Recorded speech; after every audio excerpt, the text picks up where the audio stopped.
Point de presse, la coalition des syndicats de la société gabonaise de transport Sogatra ce matin à leur siège. À l'ordre du jour, la non prise en compte de leurs revendications par la hiérarchie. Nous parlerons également dans cette édition d'information, mesdames et messieurs, du lancement officiel du programme panafricain Start X 241 ce jeudi à la salle 400 de l'Institut français de Libreville. Bonsoir à toutes et à tous, bienvenue à cette principale édition d'information, la 4e de la semaine, dont je me fais le plaisir de vous présenter. Passons rapidement au développement de nos titres, comme annoncé. On va parler du point de presse, la coalition des syndicats de la société gabonaise de transport Sogatra à leur siège ce jeudi 8 juillet 2021. Était présent pour le compte de la rédaction de la radio-télévision Hermon, Floris Mapango et Lordine Oyan. Les précisions dans ce reportage. Regarde. La Société gabonaise des transports n'a pas encore fini de faire parler d'elle. Comme les fois précédentes, cette sortie médiatique des présidents des syndicats de la Sogatra est motivée par la non prise en compte de leurs revendications. Une situation qui perdure depuis des années déjà. Venons interpeller avec la plus grande énergie les services du Trésor public dans la lenteur du traitement et du paiement des salaires sur l'ordre des paiements numéro 21 00 42 79. Nous, les agents de la Sogatra, totalisons à ce jour plus de 10 mois d'arriérés de salaire et 8 mois de fonds Covid impayés. Il vous souviendra que le 21 mai 2021, nous avons ouvert les négociations avec notre direction générale suite à notre mouvement de grève suspendu le 25 février 2021. Malheureusement, nous constatons avec désolation que la direction générale n'a pas respecté ses engagements par rapport au paiement de nos arriérés de salaire et de fonds Covid-19. Entre autres sujets évoqués lors de ce point de presse, la discrimination dont seraient victimes les agents de la Sogatra, lesquels s'interrogent sur leurs conditions de travail depuis le début de la crise sanitaire que connaît le pays. Des conditions qui, selon eux, seraient différentes de celles des agents des sociétés de transport Transaconda et Transurb. Nous vous rappelons que, à l'instar de Transurb et Transaconda, le gouvernement nous a consignés pour transporter gratuitement la population gabonaise. Mais pourquoi ces derniers sont régulièrement payés, mais pas nous? Pourquoi ces deux poids, deux mesures? Qu'avons-nous fait au gouvernement pour nous détester autant? Face à toutes ces revendications, les responsables syndicaux de la Sogatra ont menacé de rentrer en grève dans les 72 heures qui suivent si rien n'est fait par les autorités compétentes. Lancement officiel du programme Start X 241 ce matin à l'Institut français de Libreville. Un programme mis en place pour mettre en évidence l'entrepreneuriat gabonais.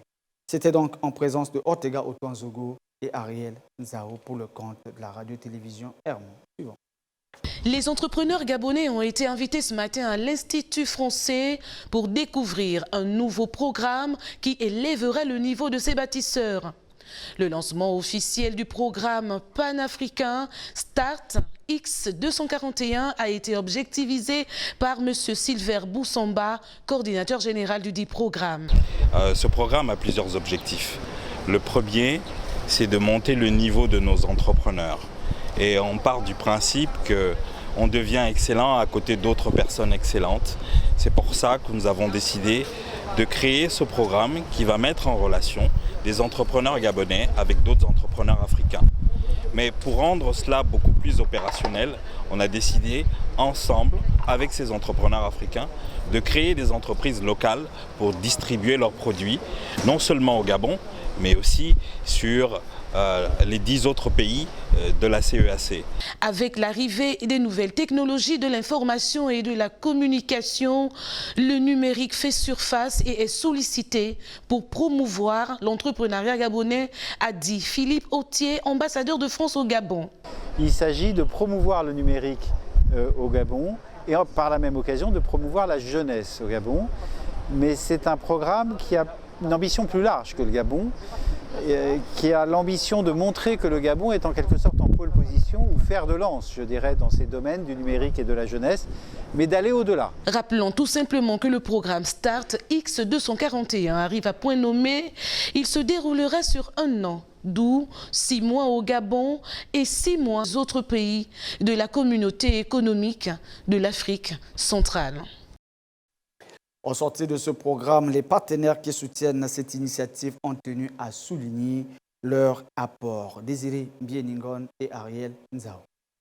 Start X241 est un programme soutenu par l'Union européenne, l'Agence française de développement, l'ambassade de France au Gabon, l'Institut français de Libreville, l'accélérateur bordelais Emana France, opérateur RTL, la banque panafricaine Cofina, Digitech Africa et l'école 241.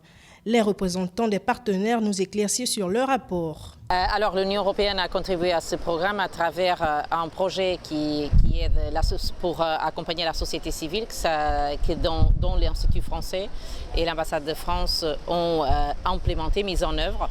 C'est un projet Azobé. C'est un programme qui est dans l'air du temps.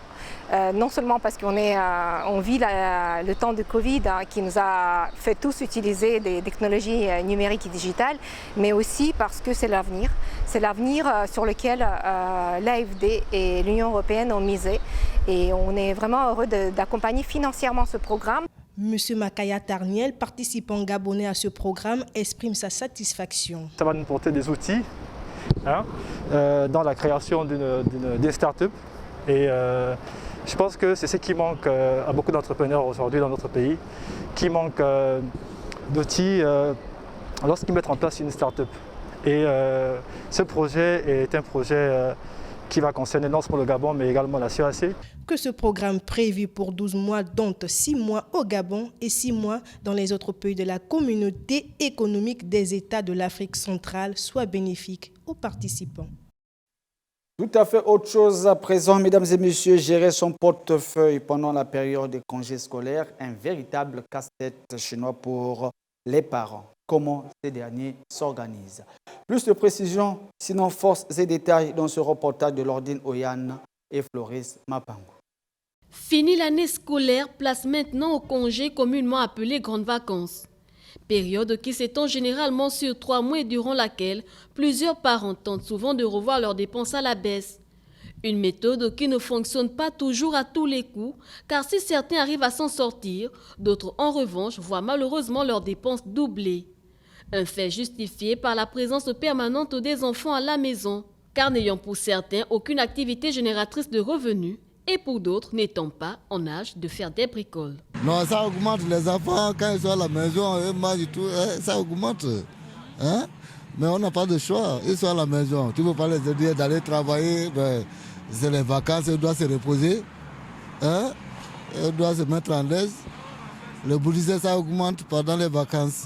Bien que cette période soit souvent difficile pour bon nombre de parents sur le plan financier, certains ont fini par s'habituer, comme l'affirme ici M. Lama. Les enfants restent à la maison. Et quand ils sont à la maison, ils sont obligés de manger tout le temps. Et quand c'est comme ça, on essaie de gérer comme toujours. On est déjà habitué. Ça va vraiment aller à la hausse. Ça, c'est obligatoire.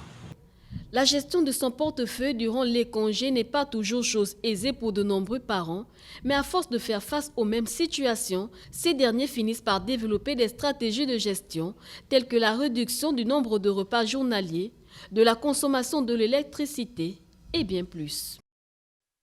En rappel, mesdames et messieurs, à quelques 2 jours de la tenue de l'élection de la présidente de l'Ordre national des sages-femmes du Gabon, Rachel Mbumba, candidate, a présenté son projet de société le mercredi 7 juillet 2021 à la salle polyvalente du centre hospitalier universitaire de Libreville. Lordine Oyane et Floris Mapango pour les détails. Nous sommes à J-2 de la tenue de l'élection de la présidente de l'Ordre national des sages-femmes du Gabon. Dans cette salle polyvalente du centre hospitalier universitaire de Libreville, Rachel Mbumba, épouse Ibinga Kula, sage-femme de formation et par ailleurs candidate, est en pleine campagne électorale. Ici, elle fait une brève présentation des grandes lignes de son projet. La formation, la mise en place du corps professoral des sages-femmes, aussi bien au niveau clinique, parce que les sages-femmes ont besoin, effectivement, les étudiants de sages-femmes ont besoin d'être encadrés quand elles viennent en stage, mais également le corps professoral au niveau des institutions de formation, que ce soit la faculté ou bien les écoles privées qui sont en train de s'ouvrir. Il faut que ce corps professoral puisse être effectivement mis en place. Ça, c'est vraiment une des priorités. Se considérant comme la candidate qu'il faut, Rachel Moubé invite les sages-femmes à lui faire confiance afin qu'ensemble elles puissent redorer l'image de cette fonction empreinte de plusieurs insuffisances dont elle fait état. Donc on a des documents déjà qui montrent les différents manquements que nous avons dans notre pratique quotidienne. Il y a des plans d'action qui existent déjà au niveau de l'association des sages-femmes. Nous allons travailler effectivement avec l'association des sages-femmes. Ce que nous allons faire, c'est le plaidoyer pour avoir le financement pour mettre en œuvre effectivement les plans d'action qui existent. Donc j'estime que déjà la position que j'occupe aujourd'hui, je suis en contact avec les partenaires. Pour avoir travaillé à l'international, je suis en contact avec les partenaires.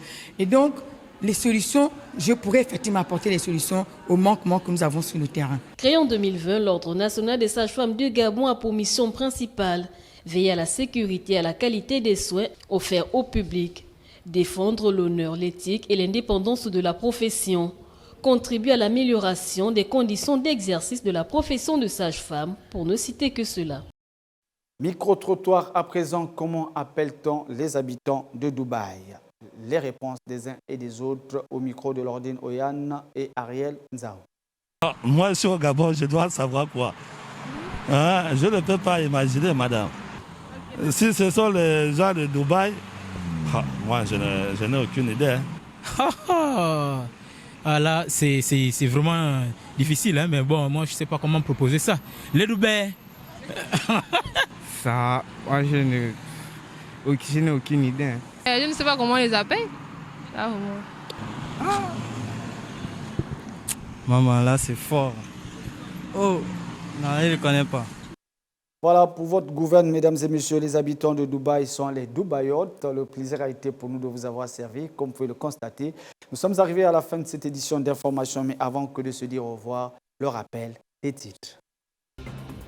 Point de presse de la coalition des syndicats de la Société gabonaise de transport Sogatra ce matin à leur siège. À l'ordre du jour, la non-prise en compte de leurs revendications par la hiérarchie.